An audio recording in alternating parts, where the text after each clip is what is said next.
नमस्कार साथियों, कैसे हैं आप सभी। उम्मीद करता हूं कि आप स्वस्थ होंगे, सुखी होंगे और प्रसन्न होंगे। श्री रामचरितमानस में आपका स्वागत है।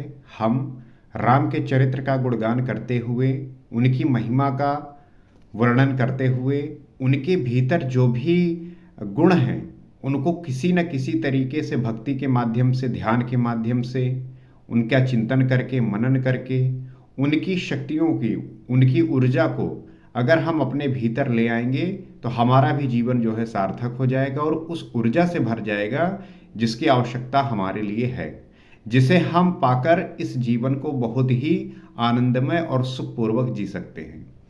इसीलिए जो है हम भक्ति के लिए प्रयास करते हैं। हम जो है ऐसे साथी रखते हैं, ऐसे गुरु बनाते हैं जो हमें सदैव मोटिवेट करते रहें और हमें सही दिशा की ओर अग्रसर करते रहें, क्योंकि हमारा जीवन जो है इतना इजी और सरल नहीं होता। हर समय जो है चुनौती और संघर्ष से भरा होता है और हर एक मोमेंट पर अगर आपके साथ ऐसी ऊर्जा है, ऐसा कोई मेंटोर है, ऐसा कोई गुरु है जो आपको ये सिखाता है कि जीवन जो है बहुत ही संघर्ष और चुनौतियों से भरा है, इसको आप सरल और इजी तभी बना सकते हैं जब आपके अंदर वो ऊर्जा होगी, वो बोध होगा, वो ज्ञान होगा। तो श्री रामचरितमानस आपको वो ऊर्जा देती है, आपको वो ज्ञान देती है, आपको वो शिक्षा देती है, विद्या देती है कि आप जो है समझदार बन सकें, विवेकी बन सकें और अपने भीतर ऊर्जा का जो है भंडार स्थापित कर सकें, जो आपको आने वाले जीवन में या अभी जो वर्तमान है उसे ठीक रख सकें, उसे जो है बेहतर कर सकें। तो जैसा कि हमने पिछले एपिसोड में ये जाना कि किस प्रकार से शिव जी जो है सती के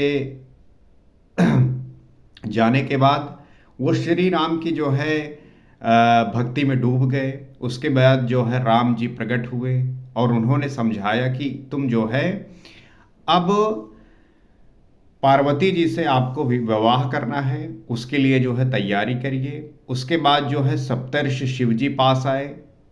सप्तर्षि जो है वो शिव जी के पास आए और शिव जी ने उनको आदेश दिया, उनसे जो है प्रार्थना की, विनती की कि आप लोग जो है जाइए और सती जी की परीक्षा लीजिए। तो आइए देखते हैं कि किस प्रकार से ये कथा आगे बढ़ती है और कैसे जो है हम इन बातों को समझ और सीख पाते हैं। तो गोस्वामी तुलसीदास जी लिखते हैं, ऋषिन गौर देखी तह कैसी, मूर्ति मंत तपस्या जैसी, बोले मुनि सुन शैल कुमारी, करहु कवन कारण तप भारी। ऋषियों ने वहां जाकर पार्वती को देखा, मानो मूर्तिमान तपस्या ही हो। तो जब सप्तर्षि मुनि वहां पे पहुंचे, ऋषियों ने वहां पे जाके देखा तो पार्वती को पाया कि वो तो वाकई में तपस्या की मूर्ति है। मुनि बोले, हे शैल कुमारी सुनो, तुम किस लिए इतना कठोर तप कर रही हो, करहु कवन कारण तप भारी। ऋषियों ने पूछा कि हे शैल कुमारी, तुम इतनी कठिन तपस्या क्यों कर रही हो। कही अव राधव का तुम चाहो, हम सन सत्य मरम किन कहाओ, कहत बचन मन अति सकुचाई, हंसिहो सुन हमारी जड़ताई। तुम किसकी आराधना करती हो और क्या चाहती हो। कही अव राधव का तुम चाहो, तुम कौन सी आराधना कर रही हो और क्या चाहती हो। हम यहाँ पे हर एक शब्द को बड़ी विस्तृत में और डिटेल में समझेंगे। ये आराधना क्या होती है, ये तपस्या क्या होता है। जो हम कहते हैं कि हम कर्म कर रहे हैं, जैसे कि जीवन यापन के लिए जो है लोग विभिन्न प्रकार के कर्म करते हैं, वो कर्म नहीं होता, दरअसल वो क्रिया होती है। वो क्रियात्मक क्रिया है जो एक कर्ता कर रहा होता है। लेकिन कर्म क्या है, कर्म है वाकई में यज्ञ। यज्ञ क्या, वही जो आराधना बनती है। किसका, आपके श्वास और प्रश्वास का। जैसे आप देखेंगे कि जब भी आप कोई कार्य करें, कोई क्रिया करें, तब उसमें ध्यान रखें कि आपका जो ध्यान है वो श्वास प्रश्वास पे है कि नहीं, आप वो यज्ञ कर रहे हैं कि नहीं, आप पूरे होश में हैं कि नहीं। क्योंकि होता है क्या है कि जब आप कोई क्रिया करते हैं, कोई कार्य करते हैं, तो आपका ध्यान उसमें ना होकर कहीं और पे होता है। वो जो ध्यान की प्रक्रिया है, जो आपके सांसों के माध्यम से होके जाती है, वही जो है आराधना है। और पार्वती जी वही सूरत जो है महादेव की प्रति बनाई है कि हर एक क्षण जो है उनका ही ध्यान है। तो इस प्रकार से तपस्या करके वो अपने आप को ऐसा बनाया है। तो वही ऋषि लोग पूछते हैं कि तुम किसकी आराधना करती हो और चाहती क्या हो, हमसे अपना सच्चा भेद क्यों नहीं कहती। पार्वती कहती हैं, कहत बचन मन अति सकुचाई, बात कहते मन बहुत सकुचाता है। आप लोग मेरी मूर्खता सुनकर हंसेंगे, हंसियों सुन हमारी जड़ताई। कौन बताए कि मैं जो है महादेव से विवाह के लिए तपस्या कर रहा हूँ। इसमें जो है पार्वती जी सकुचा रही हैं। मन हट परा न सुनई सिखावा, चाहत बारी पर भीत उठावा। नारद कहा सत्य सोई जाना, बिनु पंखन हम चाहई उड़ाना। मन ने हट पकड़ लिया है, वो उपदेश नहीं सुनता और जल पर दीवाल उठाना चाहता है। अक्सर हमारे साथ भी ऐसा होता है कि जो हमारा मन है वो किसी भी वस्तु या विषय का हट पकड़ लेता है और फिर ना तो वो कोई उपदेश सुनता है, वो उसी प्रकार से है जैसे जल पे आप दीवार बना रहे हैं। मन हट परा न सुनई सिखावा, चाहत बार पर भीत उठावा। आज हमारे समाज में यही हो रहा है, यही चल ही रहा है। क्या चल रहा है कि हम मन में जो है कोई हट बना के बैठ जाते हैं कि मुझे जो है ये वस्तु प्राप्त करनी, ये विषय प्राप्त करनी है। जैसे कि आप देखते होंगे कि मुझे हर एक व्यक्ति की अपनी जो है इच्छाएं हो सकती हैं। मान लीजिए उसे एक बहुत अच्छा घर बनाना है, अब वो घर बनाने के लिए जो है मन में हट बना रखा है और उस घर को बनाने के लिए क्या आवश्यकता है, कैसे वो बना सकता है, उसके लिए जो है अपनी सारी ऊर्जा को वो लगा देता है। तो मन में उसने वो हट बना लिया है और उसके बाद फिर ये कोई उपदेश सुनता ही नहीं। जैसे उस मकान के लिए, उस घर के लिए वो जो है अपनी शांति, सुकून सब कुछ छोड़ के जो है अथक मेहनत कर रहा है, भाग रहा है, शांति नहीं मिल रही है। तो होता क्या है कि जब उस समय उस व्यक्ति को उपदेश दो तो वो सुनता भी नहीं है। तो ये उसी प्रकार से हो जाता है उस मन का हट कि जैसे पानी में आप दीवार बनाना चाहते हो। नारद कहा सत्य सोई जाना, बिनु पंखन हम चाहई उड़ाना। नारद जी ने जो कह दिया उसे सत्य जानकर मैं बिना ही पंख के उड़ना चाहती हूँ।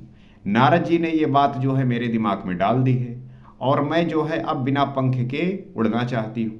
मेरी ये जो है इच्छा है।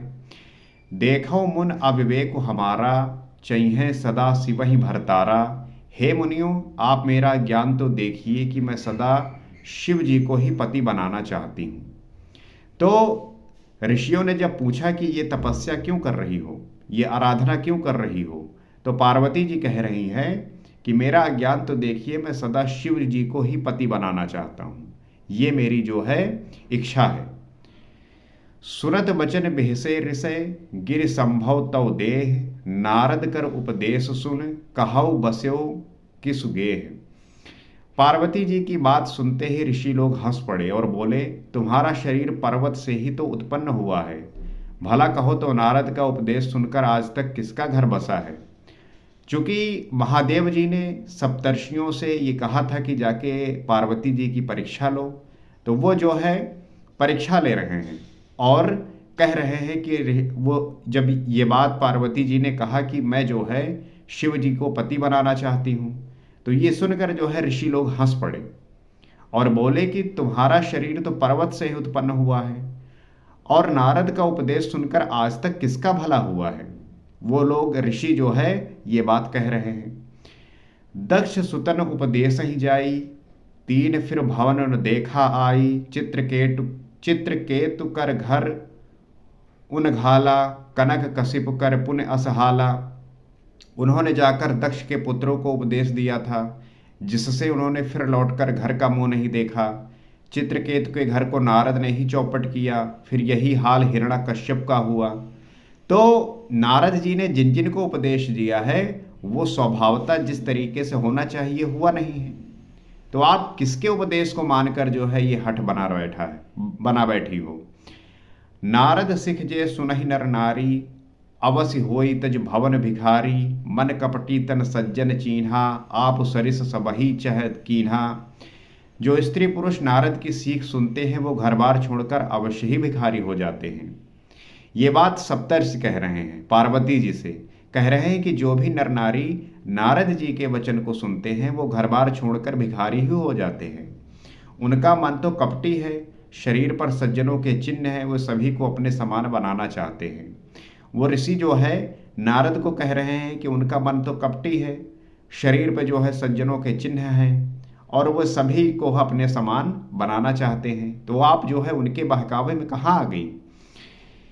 तह के बचन मान विश्वासा, तुम चौहो पति सहज उदासा, निर्गुण नीलज कुबेश कपाली, अकुल अगेह दिगंबर ब्याली। उनके वचनों पर विश्वास मानकर तुम ऐसा पति चाहती हो जो स्वभाव से ही उदासीन, गुणहीन, निर्लज, बुरे वेश वाला, नर कपालों की माला पहनने वाला, कुलहीन, बिना घर बार का, नंगा और शरीर पर सांपों को लपेटे रखने वाला है।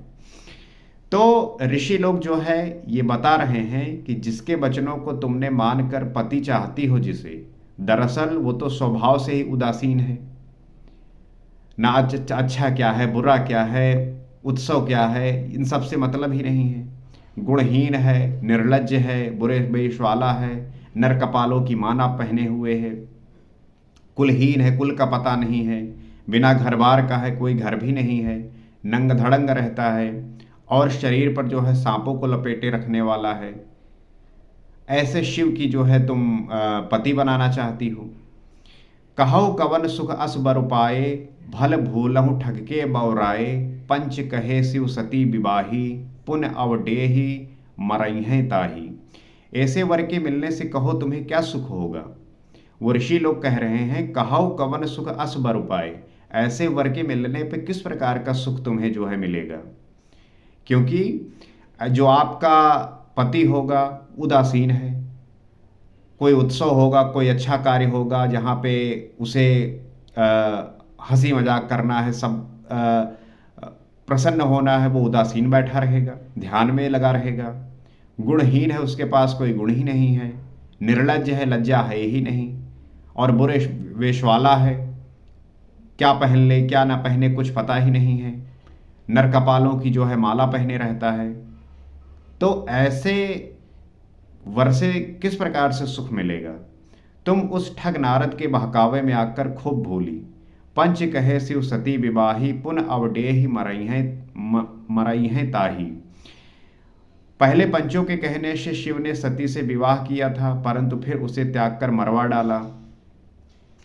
तो ऋषि जो है वो पार्वती जी की परीक्षा किस प्रकार से ले रहे हैं ये आप देख रहे हैं। अब सुख सोवत सोच नहीं, भीख मांगी भव खाही, सहज एकाकीन के भवन कबहु की नार खटाही। अब शिव जी को कोई चिंता नहीं रही, भीख मांगकर खा लेते हैं और सुख से सोते हैं। ऐसे स्वभाव से ही अकेले रहने वालों के घर भी भला क्या कभी कोई स्त्री टिक सकती है। तो सती जी जो है जल के भस्म हो गई। उसके बाद तब से जो है वो भीख मांग कर खा लेते हैं, सुख से सोते हैं। ऐसे स्वभाव वाला जो व्यक्ति है, जो अकेले रहने वाला है, उसके घर में भला स्त्री टिक सकती है। वो कैसे जो है सुखी रखेगा अपने स्त्री को। तो ये बात जो है पार्वती जी से वो ऋषि कह रहे हैं, क्योंकि महादेव जी का आदेश था और वो जो है परीक्षा ले रहे हैं। अब इस पे क्या प्रतिक्रिया होगी पार्वती जी की, वो क्या कहेंगी, इसको हम अगले एपिसोड में समझेंगे। और ये मैं उम्मीद कर रहा हूँ कि इस कथा का जो है रसपान आप कर रहे होंगे और इस कथा को आप पूरी श्रद्धा के साथ, पूरे आचरण को फॉलो करते हुए, पूरी चिंतन मनन के साथ जो है सुन रहे होंगे। और कोई भी व्यक्ति इस कथा को सुनेगा, इस चरित्र को, इसमें कही हुई बातों को अपनाएगा, तो उसका जीवन भी जो है पवित्र हो जाएगा, शुद्ध हो जाएगा और उसके भी भीतर पार्वती जी जैसा तपस्या करने का गुण उपलब्ध होगा। क्योंकि जिसके भीतर तपस्या करने का गुण उपलब्ध हो जाए तो फिर उसको जो है जीवन में सफल होने से कोई नहीं रोक सकता, क्योंकि सफलता मांगती ही है तपस्या। और जो कोई भी व्यक्ति, चाहे स्त्री हो चाहे पुरुष हो, तपस्या करेगा, उसको फल जो है, मनोवांछित फल जो है उसे प्राप्त होगा। कोई भी आपका गोल हो, कोई टारगेट हो, कोई भी उद्देश्य पूरा करना हो, आप नित्य इसका पाठ करेंगे तो इससे वो आपको सीख मिलेगी, आपको वो प्रोत्साहन मिलेगा, आपको वो आपको ये ग्रंथ प्रेरित करेगा कि आप अपने कार्य के प्रति पूर्ण रूप से जो है समर्पित रहें और श्रद्धावान रहें। ये आपको जो है उस उपलब्धि तक पहुंचाएगा जिसे प्राप्त करने के बाद आपका जीवन जो है सफल हो जाएगा। तो आप इस चैनल से जुड़ सकते हैं, इस कथा का जो है रसपान कर सकते हैं, क्योंकि ये कथा इतनी प्रभावी है कि सुनते ही सुनते आपका जो सारा दोष है वो मिट जाता है और आप जो है सॉफ्ट हार्टेड, आप जो है बिल्कुल हल्के से महसूस करते हैं और यही जो है आपका स्वभाव बन जाता है और आप जो है आनंद की स्थिति में सदैव बने रहते हैं। तो आज इतना ही, अगले एपिसोड में आपसे फिर मुलाकात होगी। सीताराम।